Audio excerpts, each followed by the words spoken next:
siap sedia untuk membantu bagi mereka yang dalam kesusahan. Walau usia mereka masih muda, terus beramal bersama-sama, geng Kuas.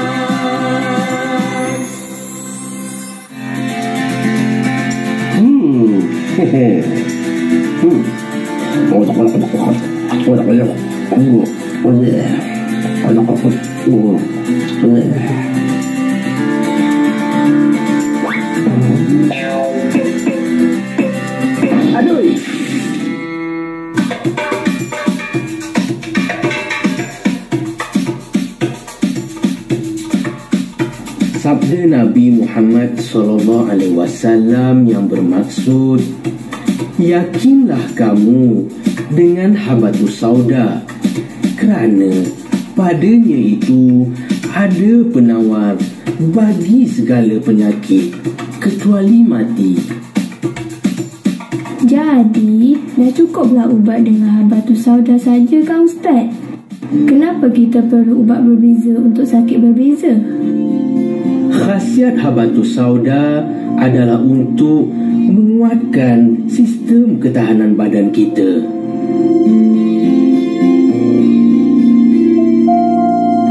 Kesannya akan lebih baik kalau diamalkan dalam jangka masa yang panjang. Rumah saya ada habatus sauda. Mak saya suruh saya makan hari-hari. Saya pun sama Ustaz. Alhamdulillah. Bagus tu. Tolonglah jangan tanya aku. Tolong jangan. Ahmad, awak okey ke? Kenapa tiba-tiba muka awak biru? Tak ada apa. Macam tipu je. Entah si Ahmad ni tak pernah makan habatus sauda tak? Mana ada. Saya pun hari-hari makan habatus sauda. Sedap, manis, nyam-nyam.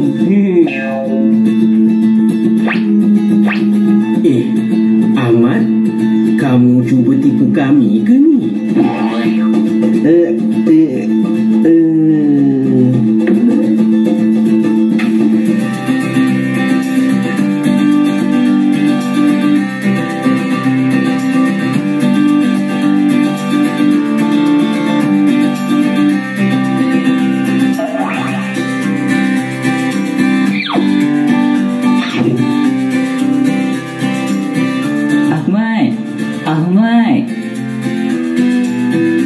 Ahmad, lajunya awak keluar dari kelas.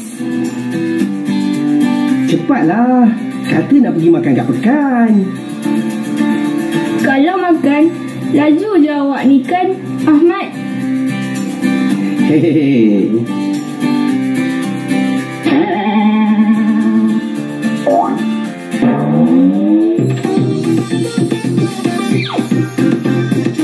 Ni apa? Hehehe. Rahsia. Bagi tahulah saya.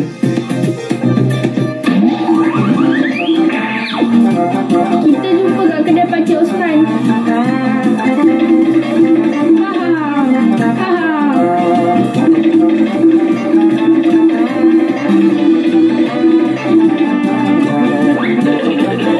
Buka mulut.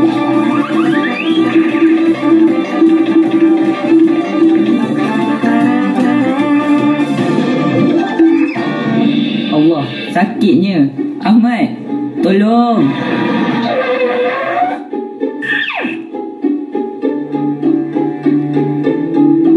Syed, awak tak apa-apa? Apa? Benda dalam mulut awak tadi tu. Dah habis. Habis. Boleh percaya ke ni?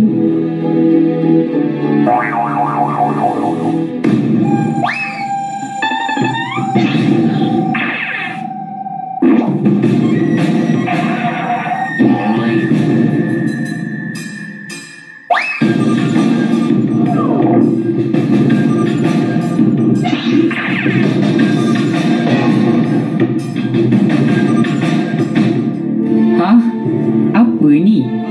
Gula-gula. Ahmad, awak bersungguh lari daripada saya sebab tak nak kongsi gula-gula dengan saya ke? Ahmad, ayah awak bagi duit belanja untuk awak beli makanan berkhasiat. Tak baik tau. Mintalah izin ayah awak dulu. Alah, tak payah minta izin. Saya tahu dia takkan bagi. Baguslah tak bagi. Tak baguslah makan banyak sangat benda manis. Gigi boleh rosak cepat tau. Tak mungkin lah. Gigi saya kuat tau. Tak percaya? Tengok ni. Iyalah tu. Sekarang kita nak makan kat mana ni? Kedai Pakcik Osman lah. Terus beramal bersama-sama, geng kuat.